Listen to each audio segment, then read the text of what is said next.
Professor Nageshwar విషయంలో AP ప్రభుత్వం ఎటువంటి దూకుడు ప్రదర్శించలేదు. జనసేన నాయకులు ఫిర్యాదులు చేస్తే పోలీసులు వాటిని స్వీకరించారు. పెద్దగా కేసులు నమోదు చేసినట్టు కూడా కనిపించలేదు. కానీ వైసీపీ అనుకూల మీడియా, సోషల్ మీడియా రెచ్చిపోయింది.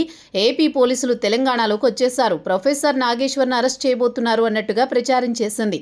నాగేశ్వర్ మాట్లాడిన మాటలు తర్వాత టీడీపీ అధినేత చంద్రబాబు గాని, ఏపీ మంత్రి లోకేష్ గాని ఒక్క మాట కూడా మాట్లాడలేదు. నారా లోకేష్ పరోక్షంగా మాత్రమే విమర్శించారు. ఏపీ డిప్యూటీ సీఎం పవన్ ఈ విషయం మీద మాట్లాడి దానిని ఆయన విజ్ఞతకే వదిలేస్తున్నామని ప్రకటించారు.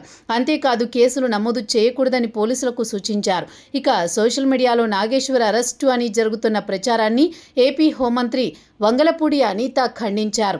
ఇదంతా కూడా చౌకబారు ప్రచారం అంటూ ఆమె క్లారిటీ ఇచ్చేశారు. నాగేశ్వర్ తాను చేసిన వ్యాఖ్యలను విరమించుకున్నారు. ఏపీ ప్రభుత్వం కూడా కేసులు పెట్టబోమని స్పష్టం చేసింది. కానీ మధ్యలో కొంతమంది సోకాల్డ్ మాట అంటున్నందుకు ఎటువంటి పశ్చాత్తాపం లేదు. జర్నలిస్టులు ప్రొఫెసర్ నాగేశ్వర్కు మద్దతుగా వచ్చామని ప్రకటించారు. వాస్తవానికి గొడవ కారణం ప్రొఫెసర్ నాగేశ్వర్ అనవసరంగా లేని వివాదాన్ని గెలుక్కున్నారు. తాను ఒక మేధావిని అనే విషయాన్ని పక్కన పెట్టి ఒక రాజకీయ పార్టీకి అనుకూలంగా మాట్లాడారు. పైగా యుద్ధం మొదలుపెట్టారు. ముగింపు నేను ఇస్తానని వీర లెవెల్లో లెక్చర్లు ఇచ్చారు. ఆయనకు సంఘీభావంగా కొంతమంది ఊరు పేరు లేని వ్యక్తులు ప్రెస్ క్లబ్లోకి వచ్చారు. పైగా నాగేశ్వర్ భుజాల మీద తుపాకీ పెట్టి తెలంగాణ వాదుల మీద కాల్పులు జరుపుతున్నారని పనికి మాలిన వ్యాఖ్యలు చేశారు. ఇదంతా చూస్తుంటే నాగేశ్వర్ ఒక రాజకీయ పార్టీకి అనుకూలంగా మారిపోయారని, ఆయన చేసిన వ్యాఖ్యల తర్వాత కొంతమంది సోకాల్డ్ జర్నలిస్టులు తెరపైకి వచ్చారని, రెండు ప్రాంతాల మధ్య చిచ్చు పెట్టేందుకు ప్రణాళిక రూపొందించాలని టీడీపీ కార్యకర్తలు అంటున్నారు.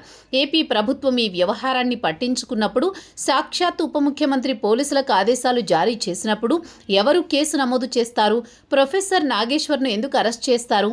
ఇక్కడ పత్రికా స్వేచ్ఛను తొక్కివేసిన కుట్ర ఏముంది అని టీడీపీ కార్యకర్తలు ప్రశ్నిస్తున్నారు.